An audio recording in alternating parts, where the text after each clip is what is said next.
السلام عليكم ورحمة الله وبركاته. ازيكم يا جماعة عاملين ايه؟ يلا بقى عشان نتغدى مع بعض. النهارده الغدوة الايه؟ المنتظرة، غدوتنا الجميلة اللي احنا كلنا بنحبها. عرفتوا هي ايه؟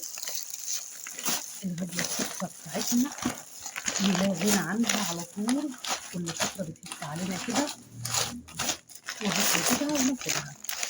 هو عرفتوا ايه؟ الفسيخ بتاعنا ما نقدرش ما ناكلوش. شفتوا الجمال؟ شفتوا الحلاوة عاملة ازاي؟ شفتوا الجمال ده؟ يلا بقى عشان ننضفه كده مع بعض، نقول بسم الله الرحمن الرحيم. انا عارفه ان انتوا هتقولوا انت على طول بتاكلي فسيخ ليه؟ منزلي فيديوهات الفسيخ ليه؟ بس هقول لكم يا جماعه اللي احنا فعلا بنحبه، يعني انا وولادي كلنا بنحبه. عشان كده هتلاقينا ايه، كل فتره بنحب ان احنا نغير كده من الاكل بتاعنا ونرجع بالفسيخ حلو كده اهوت. اهو انا بحشي القشر بتاعه عشان ما يجيش في حد وهو بياكل اهوت.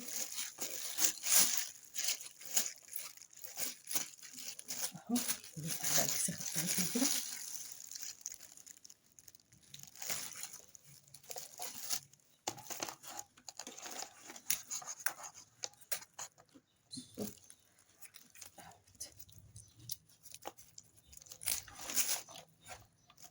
بسم الله الرحمن الرحيم كده. ايه رايكم بقى؟ بصراحه تحفه تحفه تحفه.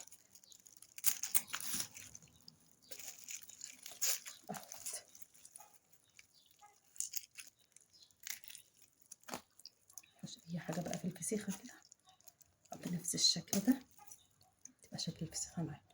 هخلص بقى واوريكم اهوت. ادي الفسيخ بتاعنا اهوت مع العيش بقى بتاعنا كده والليمون والبصل، وهنتغدى بقى كده النهارده. هسيبكم بقى واروح اتغدى.